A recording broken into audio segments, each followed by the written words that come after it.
Hello, friends. How are you all? I hope you are doing fine. Today's topic is very meaningful and unique. The name of the topic is The Influence of the Insignificant from the book Life Changers, Dreamers, Doers, written by Robert Scheller. So let's start the story without wasting any more time. Once there was a dear lady named Hazel who loved to sing simple, common songs. She decided to try out for the church choir. She told the choir director that she couldn't read music, so he said, "We'll let you sing, but just stay on tune." But she couldn't stay on tune, so she had to drop out of the choir. Nothing really seemed to have any meaning in Hazel's life. Her mother had recently died. When Hazel was young, she had spent most of her time caring for her mother, instead of dating and enjoying her adolescence. Consequently, she had never married. At the age of 60, she felt as though she had failed in her attempt to find happiness in life.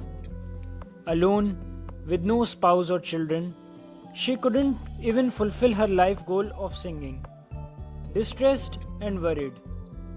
As you can well imagine, she lived in a tiny one-bedroom apartment, 3 or 4 flights above the street level in a big city.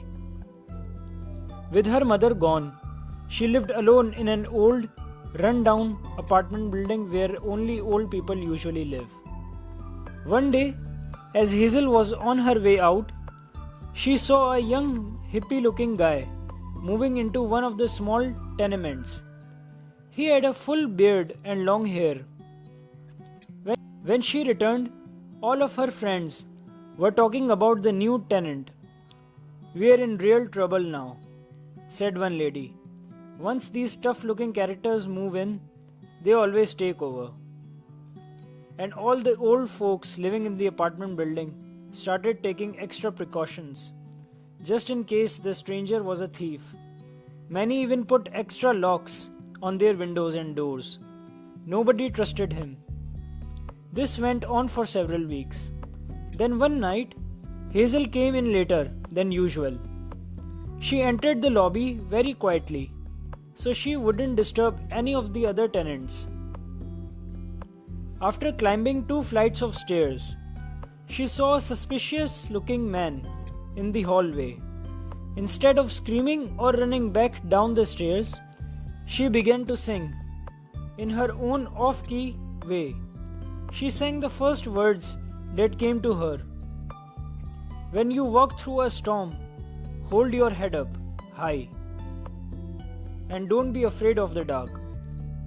That's the only song she could remember, and she wasn't even sure if the words were right. She sang on. "Hold your head up high, and you'll never walk alone. Walk on, with hope in your heart, and you'll never walk alone."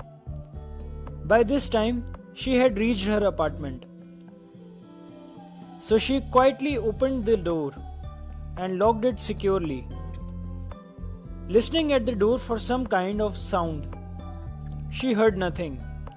So she went to bed, grateful that she had made it safely to her place. The next morning, she saw a torn, crumpled piece of paper under her door.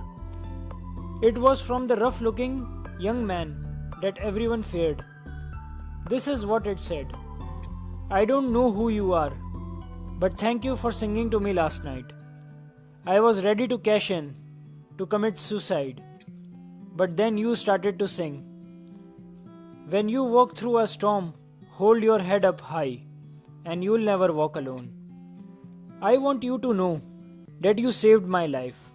I am going to another city where I know I can find the job I need. Thank you, goodbye." The power of a smile or the words of encouragement. Only God can say how valuable it is. Any impossibility thinker can count the seeds in an apple. Only God can count the apples in a seed. Only God knows how powerful your gift is. Friends, I hope that you have learned an important lesson of life in this topic. So do like the video and do subscribe if you are new to this channel. Thank you.